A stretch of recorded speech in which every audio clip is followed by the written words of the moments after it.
Everybody continue करते हैं अपन RO और एआरओ की इंडियन पॉलिटी सीरीज। आरओ और एआरओ एग्जाम के लिए अपन ने पॉलिटी के वीडियो शुरू किए थे, जिसमें पार्ट 2 और पार्ट 1 खत्म कर चुके हैं अपन इंडियन कॉन्स्टिट्यूशन के। पार्ट 1 जो था वो डील करता था यूनियन और स्टेट्स के बारे में, वहीं पार्ट 2 डील करता है सिटीजनशिप ऑफ इंडिया के बारे में, जबकि पार्ट 3 जो अपन ने पिछले वीडियो में स्टार्ट किया था वो फंडामेंटल राइट्स के बारे में डील करता है। इस वीडियो में कंटिन्यू करेंगे अपन फंडामेंटल राइट्स के बेसिक से। एक एक आर्टिकल जो अपन ने देखा था, आर्टिकल 12 से शुरुआत होता है और क्या मतलब होता है इनका एक एक डेप्थ में समझेंगे एमसीक्यूज की मदद से। तो स्टार्ट करते हैं सबसे पहले। According to article 12 definition of state, which of the following entities is not included in the definition. यानी कि क्या कह रहा है, जो आर्टिकल 12 है भारत संविधान का, उसमें जो स्टेट को डिफाइन किया गया है उसमें कौन कौन से एलिमेंट स्टेट में इंक्लूड नहीं किए जाते हैं, ये क्वेश्चन पूछ रहा है। सबसे पहले गवर्नमेंट ऑफ इंडिया या स्टेट, बिल्कुल सरकार तो शामिल होती ही है स्टेट में। सारी की सारी लोकल अथॉरिटीज जैसे कि Panchayati Raj institution, urban local bodies included रहती हैं। नेक्स्ट है स्टेचरी और नॉन स्टेचरी अथॉरिटी। स्टेचरी यानी कि ऐसी बॉडीज जो एक एक्ट के तहत बनाई गई है, जैसे कि एसबीआई हो गया। नॉन स्टेचरी बॉडीज में भी कई सारी बॉडीज होती हैं, जैसे कि डिपार्टमेंटल बॉडीज होती हैं जो सरकार के अंदर, ये भी सरकार की ही की तरह स्टेट की डेफिनेशन में इंक्लूड होती हैं। लेकिन इंडिविजुअल को स्टेट की डेफिनेशन में इंक्लूड नहीं किया जाता है।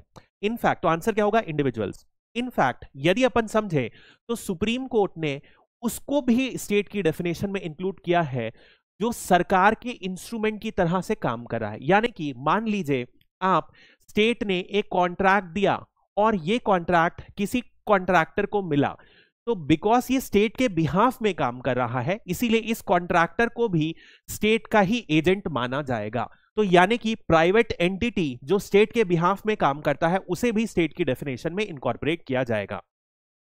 नेक्स्ट है, What is the primary purpose of Article 13 in relation to fundamental rights? अब आर्टिकल 13 क्या बोलता है, जो कोई भी भारत का पार्लियामेंट या स्टेट लेजिस्लेचर लॉ बनाएगा और यदि वो जो लॉ है फंडामेंटल राइट्स जो कि मेंशन है पार्ट 3 में, इस फंडामेंटल राइट्स के अनुसार नहीं होगा, यानी कि inconsistent with the fundamental rights होगा, वो क्या होगा, उसे यदि जज यानी कि कोर्ट में गया और उसे कैंसिल कर दिया, तो कोर्ट के पास ये पावर है कि यदि कोई लॉ फंडामेंटल राइट के अकॉर्डिंग नहीं है तो कोर्ट उसे कैंसिल कर सकता है। This is the basics of article number 13। So to declare all laws inconsistent with fundamental rights as void, सिर्फ और सिर्फ वही लॉ काम के रहेंगे जो फंडामेंटल राइट्स के अकॉर्डिंग है, उन्हें ही कोर्ट परमिशन देगा। और यदि अब ये पावर कैसे एक्सरसाइज होता है, तो ये एक्सरसाइज होता है सुप्रीम कोर्ट की मदद से और हाई कोर्ट की मदद से। दोनों के दोनों कोर्ट्स के पास रिट्स इशू करने के पावर होते हैं। रिट्स मतलब कि एक तरीके से सिंपल बात करोगे तो जो राइट्स पर्सन इंजॉय करते हैं उनको कैसे करते हैं, क्योंकि उनकी कोई एनफोर्समेंट मैकेनिज्म होनी चाहिए जिससे यदि किसी भी पर्सन की राइट्स का हनन हो तो वो उसे सुधार करने के लिए कोर्ट की मदद ले सके। तो ये रिट्स उन्हीं को कहते हैं। This is the basic of writ. तो इसमें एक पर्टिकुलर राइट अपन पढ़ेंगे आर्टिकल 32 के अंदर जो सुप्रीम कोर्ट की है, और हाई कोर्ट के पास रिट्स का पावर आता है आर्टिकल 226 से। इन्हीं दोनों की मदद से ये जो दोनों हाई कोर्ट और सुप्रीम कोर्ट हैं जुडिशियल रिव्यू का पावर को एक्सरसाइज करते हैं। That is the meaning. अब ध्यान ये भी रखिएगा, इसमें जो लॉ इंक्लूड होता है ये लॉ बहुत ही ज्यादा ब्रॉड डेफिनेशन है, very very broad defined, broadly defined. यानी कि ये सिर्फ एक ऑर्डिनरी लॉ नहीं है बल्कि सारे टेम्पररी लॉस हैं, जैसे कि ऑर्डिनेंसेस होते हैं, कॉन्स्टिट्यूशनल अमेंडमेंट जो है वो भी इसी में आ जाएगा। इसके अलावा बाई लॉज भी इंक्लूडेड रहेंगे, यदि उस लॉ के अंदर जो रूल्स बनेंगे वो भी इस लॉ के अंदर डेफिनेशन में इंक्लूड हो जाता है। यानी कि सरकार का कोई भी रूल और लॉ फंडामेंटल राइट्स के अकॉर्डिंग नहीं है तो उस लॉ को इसके तहत इंक्लूड किया जा सकता है। नेक्स्ट अपन बात करते हैं, what does the right to equality under article 14 of the Indian constitution encompass.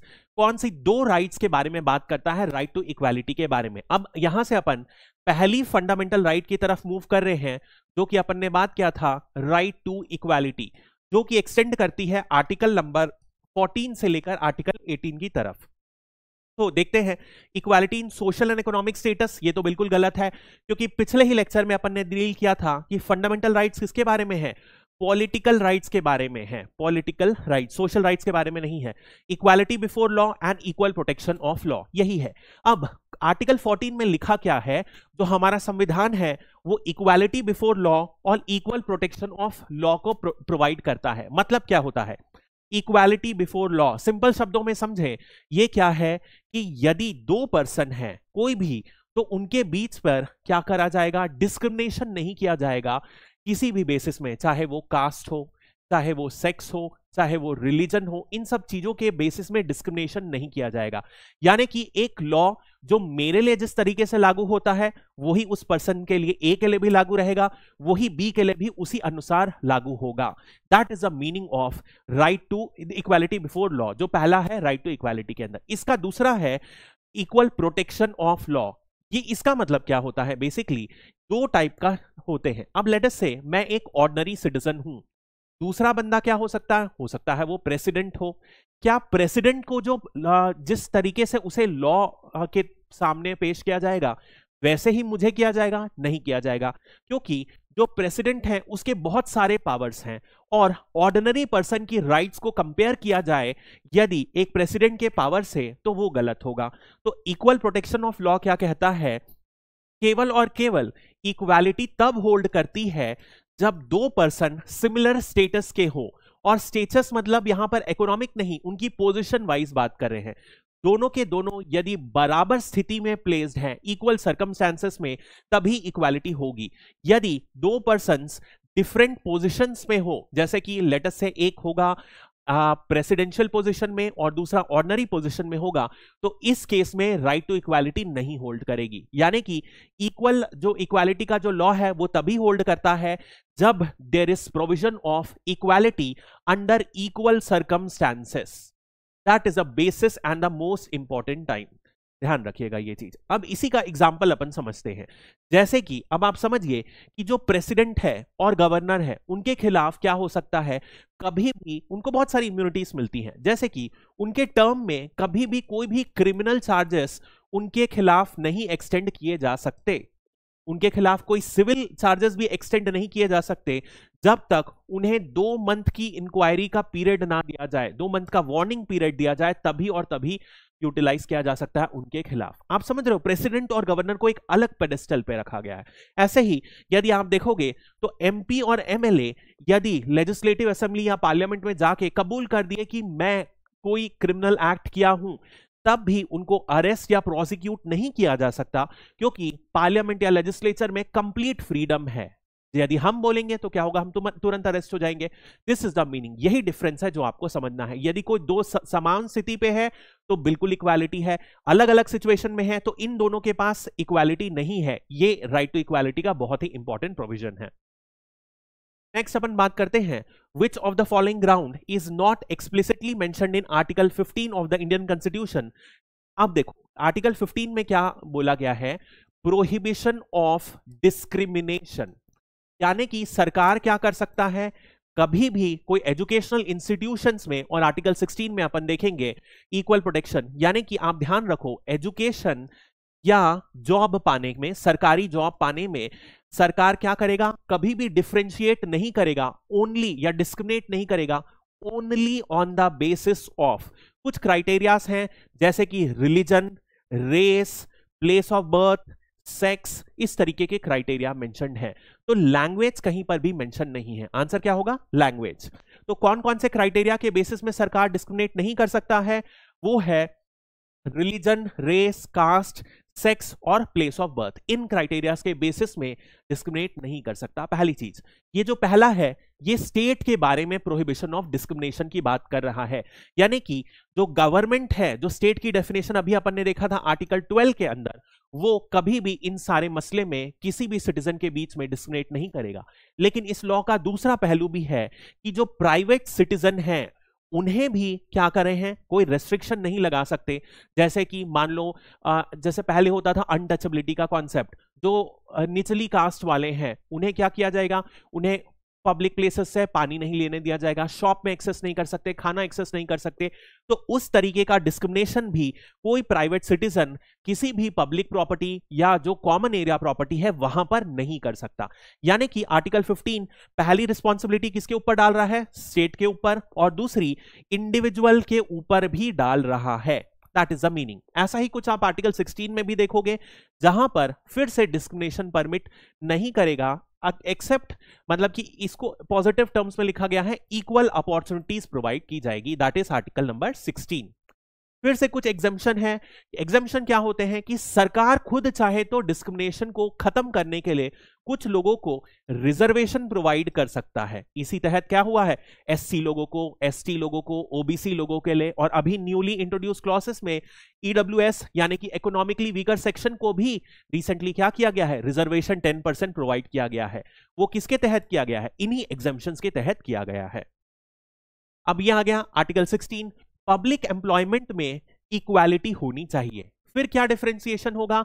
Differentiation race, religion, sex के बेसिस में नहीं किया जा सकता, और सरकार चाहे तो रिजर्वेशन को प्रमोट कर सकती है ताकि बराबरी, इक्विटी का कॉन्सेप्ट आए।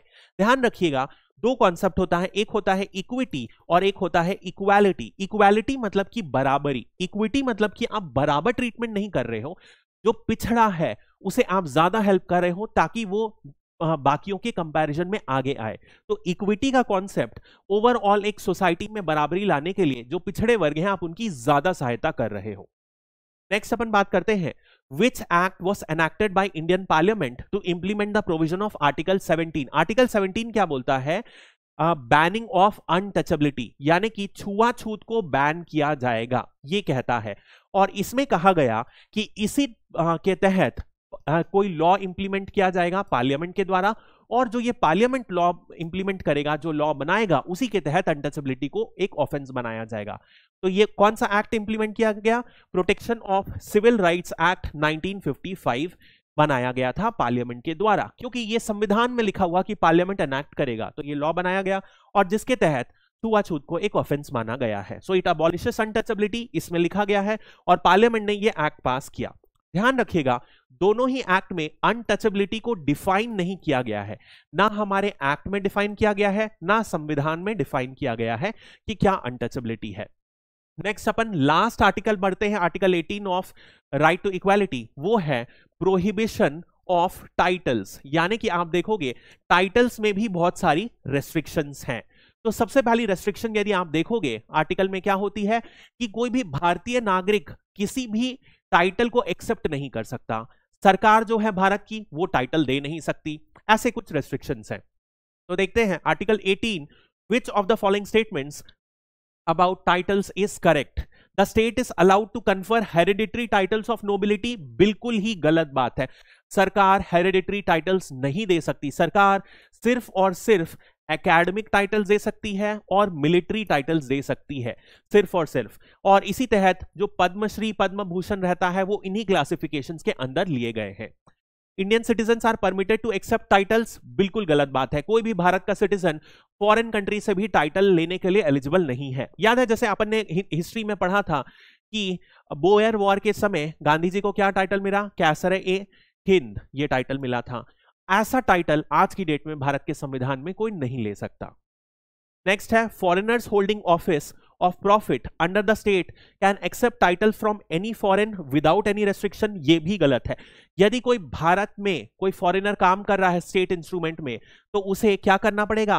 प्रेसिडेंट की परमिशन लेनी पड़ेगी। यदि प्रेसिडेंट हाँ बोलता है तभी और तभी वो कोई टाइटल एक्सेप्ट कर सकता है बाहर की कंट्री से भी। नेक्स्ट है, मिलिट्री और academic distinctions are only titles that can be conferred. ये बात सही है, अपन ने देखा सिर्फ और सिर्फ मिलिट्री और एकेडमिक टाइटल्स ही आज की डेट में दिए जा सकते हैं। तो यही चीज है, स्टेट के ऊपर रेस्ट्रिक्शंस हैं, यही आर्टिकल 18 बोलता है। यदि आप देखोगे भारत नागरिक के ऊपर भी रेस्ट्रिक्शन है टाइटल एक्सेप्ट करने की। इवन जो ऐसा सिटीजन जो इंडिया का नागरिक नहीं है, फॉरेनर हो, वो यदि टाइटल लेना है तो उसे भी प्रेसिडेंट की परमिशन लेनी पड़ेगी। नेक्स्ट अपन बात करते हैं आर्टिकल 19। आर्टिकल 19 से अपन मूव हो जाते हैं फ्रीडम ऑफ एक्सप्रेशन या फंडामेंटल राइट ऑफ फ्रीडम की तरफ आप बढ़ जाते हैं। Freedom of expression to be more precise, ठीक है। अब which of the following rights are guaranteed under article 19? Article 19 के अंदर पहले 7 राइट्स गारंटीड थी जब ओरिजिनल कॉन्स्टिट्यूशन था, जिसमें में से एक राइट टू प्रॉपर्टी भी थी, जिसको अपन ने पिछली क्लास में देखा है 44th कॉन्स्टिट्यूशनल अमेंडमेंट एक्ट 1978 के तहत राइट टू प्रॉपर्टी को हटा दिया गया। तो आज की डेट में कितनी बनी? 6 राइट्स हैं जो फ्रीडम ऑफ जो आर्टिकल 19 में फ्रीडम ऑफ एक्सप्रेशन के अंदर आती है। Right to freedom of speech बिल्कुल सही है, right to assemble peacefully without arms बिल्कुल सही है, राइट टू फॉर्म एसोसिएशन और कोऑपरेटिव सोसाइटी सही है। तो आंसर क्या होगा? All of the above. ध्यान रखिएगा, तो ये सारी राइट्स कन्फर्ड हैं। एग्जाम्पल और यदि इनफैक्ट अपन देखते हैं, यानी कि कुछ भी फ्रीडम ऑफ एक्सप्रेशन मैं जो चाहूं वो बोल सकता हूं। इस बोलने के लिए फ्रीडम ऑफ एक्सप्रेशन को बहुत सारे वेरिएशन है। एक्सप्रेशन मतलब आर्ट हो सकता है, स्पीच हो सकता है, या हो सकता है मैं चुप रह के अपनी फ्रीडम ऑफ एक्सप्रेशन को तय कर रहा हूं। बहुत सारे तरीके हो सकते हैं, या तो मैं मीडिया के थ्रू कर सकता हूं। सारे के सारे कहां पर हैं? इसी राइट में आते हैं। दूसरी चीज, असेंबल पीसफुली, यानी कि मैं कहीं पर भी बिना हथियार धारे असेंबल कर सकता हूं और लोगों से बातचीत कर सकता हूं, एक एसोसिएशन बना सकता हूं। अगला रहेगा एसोसिएशन बना सकते हैं। इसके अलावा कहीं भी मैं इंडिया में इधर उधर फ्रीली मूव कर सकता हूं और जहां मेरी मर्जी हो मैं वहां सेटल भी हो सकता हूं, और कोई भी प्रोफेशन जो मैं चाहूं वो प्रैक्टिस कर सकता हूं। अब ध्यान रखिएगा, सारे के सारे एक्ट में कुछ सारे के सारे जो राइट्स हैं इसमें कुछ ना कुछ लिमिटेशंस हैं, यानी कि कोई ना कोई ऐसा नहीं है कि फ्रीडम ऑफ ये सारी फ्रीडम है तो मैं जो मर्जी चाहूं कर सकता हूं। ऐसा कहा जाता है कि आपकी फ्रीडम वहीं पर खत्म तक रहती है जहां तक मेरा फेस या मेरी नाक नहीं आए। जब मेरा फेस आ गया तो आपकी फ्रीडम खत्म हो जाती है। इसका मतलब आप सिंपल शब्दों में समझोगे तो बहुत सारी रेस्ट्रिक्शंस लगाई जा सकती हैं। फॉर एग्जांपल, मान लो right to practice any profession की बात करा जाए, तो क्या यदि कोई स्टेट यानी कि सेंट्रल गवर्नमेंट या स्टेट गवर्नमेंट किसी प्रोफेशन को नेशनलाइज कर दे तो उसमें कोई कर सकता है? कोई भी नहीं कर पाएगा उस प्रैक्टिस में। या तो क्या कर सकते हैं, सरकार क्या कर सकती है, प्रोफेशनल डिग्री के लिए कुछ क्वालिफिकेशंस मैंडेटरी कर ले, जैसे कि कोई भी क्लिनिक खोल के नहीं बैठ सकता, ठीक है, क्योंकि उनके लिए नेसेसरी क्वालिफिकेशंस होना जरूरी है। इसी को कहा जाता है प्रैक्टिस रेस्ट्रिक्शन, यानी कि कुछ रेस्ट्रिक्शंस आ गई। ऐसे ही आप देखो, right to move freely move कर सकते हैं, लेकिन आप कुछ इलाकों में जैसे एसटीज लोगों के रिजर्व्ड फॉरेस्ट में जाके नहीं बच सकते। ऐसे ही सुप्रीम कोर्ट ने जो HIV पेशेंट्स हैं उनके मूवमेंट के लिए कुछ रेस्ट्रिक्शंस लगाई थी। तो इस तरीके के रेस्ट्रिक्शंस हमारे संविधान में ही मेंशन्ड है, यानी कि फंडामेंटल राइट्स जो अपन ने पहले पढ़ा था एब्सोल्यूट नहीं है, इन पर नेसेसरी रेस्ट्रिक्शंस लगाई जा सकती हैं। नेक्स्ट, अपन ने ऑलरेडी देखा कि ये जो है 44th से राइट टू प्रॉपर्टी हटा दिया गया। नॉर्मली जो लगाई जाती हैं वो किन क्राइटेरियाज पर रेस्ट्रिक्शन लगाई जा सकती हैं, जैसे कि यदि भारत की अखंडता, यूनिटी, इंटीग्रिटी में या सॉवरेनिटी पे को खतरा हो तो हटा दिया जाए। यदि सिक्योरिटी में या friendly relation with other state, public order या डिसेंसी या मोरालिटी के खिलाफ हो तो ये सारे बेसिस पे रेस्ट्रिक्शंस लगा दी जाती है, and these are mentioned in article 19 itself. Next अपन बात करते हैं आर्टिकल 20 के बारे में, तो है जब आप ऑफेंस कर जाओ तब भी आपके पास कोई राइट है, यानी कि इन व्हेन आप कोई ऑफेंस कमिट कर चुके जाओ तो ऐसा नहीं है तब आपको कोई स्टेट गारंटी नहीं देता, तब भी आपके पास कुछ राइट है। वो राइट आर्टिकल 20 के अंदर आती है। विच of the following rights is not explicitly guaranteed, यानी कि डायरेक्ट शब्दों में कौन सी राइट आर्टिकल 20 के अंदर गारंटी नहीं की गई है, ये क्वेश्चन पूछ रहा है। प्रोटेक्शन अगेंस्ट रेट्रोस्पेक्टिव लॉस, ये गारंटीड है। Protection from being tried of the same offence twice, ये भी गारंटीड है। प्रोटेक्शन अगेंस्ट एक्सेसिव पेनल्टीज, ये नहीं है। Protection against force self incrimination, ये बात सही है। अब देखिए बेसिकली होता क्या है, मैं आपको समझाता हूं कि कुछ राइट्स है जैसे कि no ex post facto law, यानी कि मान लो किसी ने, ए बंदे ने एक क्राइम किया लेकिन इस क्राइम का हमारे लॉ में कोई जिक्र नहीं है तो उस बंदे को पनिश नहीं किया जा सकता। ऐसा नहीं किया जा सकता कि एक न्यू लॉ बनाया जाए और उस न्यू लॉ के तहत इसको पनिश कर दिया जाए, ये नहीं किया जा सकता। सिमिलरली आप देखोगे subject to a penalty greater than my law, यानी कि 2 साल की कोई इंप्रिजनमेंट है तो ऐसा नहीं कि एक कोर्ट में 4 साल के लिए किसी को सेंटेंस कर दिया जाए, जो मैक्सिमम पनिशमेंट है उतनी ही दी जा सकती है। इसी के तहत आप देखोगे कोई खुद का फोर्स नहीं किया जा सकता कि आप खुद अपने खिलाफ बयान दो, ऐसा भी नहीं किया जा सकता। ये सारे जो हैं आर्टिकल 20 में राइट्स हैं जो आप देखोगे इन रिस्पेक्ट टू कन्विक्शन, यानी कि एक बार कन्विक्ट हो जाए तो भी ये सारी राइट्स मिलती हैं। नेक्स्ट आप बोलोगे आर्टिकल 21 यानी कि protection of life and personal liberty. ये क्या बोल रहा है हमारा संविधान कि सीधा सीधा आपको राइट टू लाइफ दी गई है, और ये लाइफ सिर्फ और सिर्फ प्रोसीजर स्टैब्लिश्ड बाय लॉ के तहत ही ली जा सकती है। यानी कि कोई लॉ है उसी के तहत आपकी लाइफ ली जा सकती है, उसी के लॉ के तहत डेथ पेनाल्टी इंडिया में कंटिन्यू करती है। That is the basic idea. Next अपन बात करते हैं in the context of article 21 which landmark case expanded the interpretation of right to life and personal liberty। अब आर्टिकल 21 में कहा गया है राइट टू लाइफ, लेकिन सुप्रीम कोर्ट ने क्या बोला, भैया राइट टू लाइफ तो जीता तो जानवर भी है, तो ये एनिमल एग्जिस्टेंस नहीं है, ये एनिमल एग्जिस्टेंस से बहुत ज्यादा है। That is the meaning of this. ये एनिमल एग्जिस्टेंस से ज्यादा कैसे हो गया, क्योंकि यहां पे right to life with dignity है, यानी कि जो ह्यूमन डिग्निटी है, इंसान पैदा हुआ है तो उससे जो बेसिक डिग्निटी होनी चाहिए वो प्रोविजन है। यानी कि सिर्फ जीना नहीं है, जीना है तो इंसानियत के साथ जीना है। ऐसे ही इसमें इसी के तहत राइट टू प्राइवेसी आ जाता है। इसी के तहत यदि आप देखोगे कि राइट अगेंस्ट फोन टैपिंग होगा, फोन टैपिंग नहीं किया जा सकता। राइट टू हेल्थ है, right to clean environment, clean water है, ये सब सुप्रीम कोर्ट ने एक्सटेंड कर दिया आर्टिकल 21 का इंटरप्रिटेशन। और किस जजमेंट के तहत किया, तो वो था मेनका गांधी केस। इस जजमेंट के तहत केस किया, बहुत इंपॉर्टेंट जजमेंट है, ध्यान रखिएगा। आर्टिकल 21 की असली मीनिंग सुप्रीम कोर्ट के इसी जजमेंट के साथ आती है।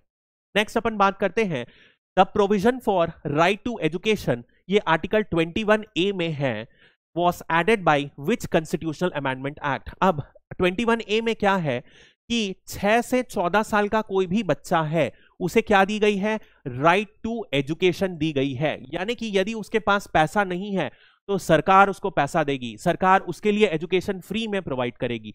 ये होता है राइट टू एजुकेशन। ये ओरिजिनल संविधान में नहीं था, अटल बिहारी वाजपेयी के समय राइट टू एजुकेशन एक्ट आया था, 86th constitutional amendment act of 2002 ने इंट्रोड्यूस किया था। और इसी के तहत आप देखोगे भारत का सर्व शिक्षा अभियान शुरू हुआ था, जिसमें राइट टू एजुकेशन के लिए पहली बार काम किया गया था और एक एक्ट को इंप्लीमेंट किया गया था बाद में, जिसे राइट टू एजुकेशन एक्ट 2009 कहा जाता है। Next, according to article 22, what is the maximum permission period for preventive detention without an advisory board. अब आर्टिकल 22 को समझते हैं अपन, तो यहां पर क्या किया गया है, कोई पर्सन डिटेन हो रहा है यानी कि उसे जेल में डाला जा रहा है, तो उसके लिए प्रोविजन है। अब डिटेन ऑर्डिनरी दो तरीके से किया जाता है, एक ऑर्डिनरी डिटेंशन यानी कि जो है प्यूनेटिव डिटेंशन, यानी कि किसी ने लॉ को तोड़ा है तो उसको जेल में डाला जाएगा, इसे कहते हैं प्यूनेटिव डिटेंशन। दूसरा है प्रिवेंटिव डिटेंशन। प्रिवेंटिव डिटेंशन यानी कि सरकार को लग रहा है ये बंदा कोई हीनियस क्राइम कर सकता है, जैसे कि टेररिस्ट एक्टिविटी कर सकता है, तो कुछ एक्ट्स हैं जैसे कि UAPA unlawful activities prevention act, इसके तहत उस पर्सन को क्राइम करने के पहले ही अरेस्ट किया जा सकता है। That is known as preventive detention. इस प्रिवेंटिव डिटेंशन के तहत आप देखोगे इसमें लिखा गया है कि 3 महीने तक क्या किया जा सकता है, पर्सन को अरेस्ट करके रखा जा सकता है, और इस पीरियड में 3 महीने के बाद भी किया जा सकता है यदि जो एक बॉडी है, जो एडवाइजरी बोर्ड है, उस एडवाइजरी बोर्ड में नॉर्मली हाई कोर्ट के जजेस रहेंगे। यदि ये हाई कोर्ट के जज को एग्जामिन करने के बाद लगता है कि ये बंदा एक्चुअली खतरनाक है सोसाइटी के लिए, तो उसे 3 महीने के बाद भी रखा जा सकता है। तो 3 months with no possibility of extension, बिल्कुल गलत। Up to 3 months extendable based on the advisory board justification, this is the correct answer. अब देखते हैं आर्टिकल 22 के बारे में क्या है। अरेस्ट के केस में क्या है, आपको कुछ ना कुछ क्या है, फ्रीडम दी गई है, कुछ ना कुछ राइट्स दी गई है। तो सबसे पहले अपन बात करते हैं यदि प्यूनिटिव यानी कि आमतौर पर जो अरेस्ट होते हैं उनमें आपको क्या क्या राइट्स मिलती है। सबसे इंपॉर्टेंट राइट क्या है कि आपको पता होना चाहिए आप किस ग्राउंड पर अरेस्ट हो रहे हो, ठीक है, कौन से ग्राउंड पर अरेस्ट हो रहे हो। और दूसरी सबसे इंपॉर्टेंट राइट जो है कि 24 घंटे के अंदर आपको क्या किया जाएगा, एक मैजिस्ट्रेट के सामने पेश किया जाएगा और ये मैजिस्ट्रेट जो है वो देखेगा, स्टडी करेगा क्या आपका डिटेंशन लॉफुल है, और यदि डिटेंशन लॉफुल नहीं है तो आपको ये क्या करेगा, रिलीज कर देगा, ये आपको छुड़वा देगा। This is a normal detention. तो right to be informed as well as consult lawyer, ये भी एक इंपॉर्टेंट राइट है। अब जो 24 घंटे बोला गया है, ऑब्जेक्टिव में आता है इसलिए इंपॉर्टेंट है, 24 घंटे जो बोला गया है उसमें जर्नी टाइम को इंक्लूड किया है, एक्सक्लूड नहीं किया है, ये बात ध्यान रखिएगा, बहुत इंपॉर्टेंट है। यानी कि मान लीजिए 6 घंटा नियरेस्ट जजमेंट जज के पास जाने में लगता है तो आपको ये टाइम पहले से ही कैलकुलेट करना है। आप ये समझ रहे हो, इससे क्या होगा, किसी को भी इलीगली जेल में नहीं रखा जा सकेगा। ये कितना इंपॉर्टेंट क्लॉज है। नेक्स्ट अपन बात करते हैं प्रिवेंटिव डिटेंशन के लिए, जो ऑलरेडी अपन बात कर लिए, मैक्सिमम 3 मंथ्स होगा। 3 मंथ्स के बियॉन्ड एक एडवाइजरी बोर्ड है, उसकी यदि परमिशन ले लेते हैं, जो कि हाई कोर्ट के द्वारा, जज के द्वारा हेडेड रहेगा, यदि उसे लगता है कि सही है तो क्या होगा, ये फिर से 3 महीने के बियॉन्ड भी एक्सटेंड कर सकते हैं। That is a basic. अब actually 44th constitution amendment act में क्या हुआ था, ये 3 महीने को रिड्यूस करके 2 मंथ किया गया था, बट इसे कभी भी लागू नहीं किया गया, तो ये इसका कोई भी मतलब नहीं है। आज की डेट में कितना मैक्सिमम है, 3 मंथ से ज्यादा एक्सटेंड नहीं किया जा सकता। तो that's all for this video, I hope you liked it. यदि किसी और भी तरीके की आपको हेल्प चाहिए तो please contact me and thank you.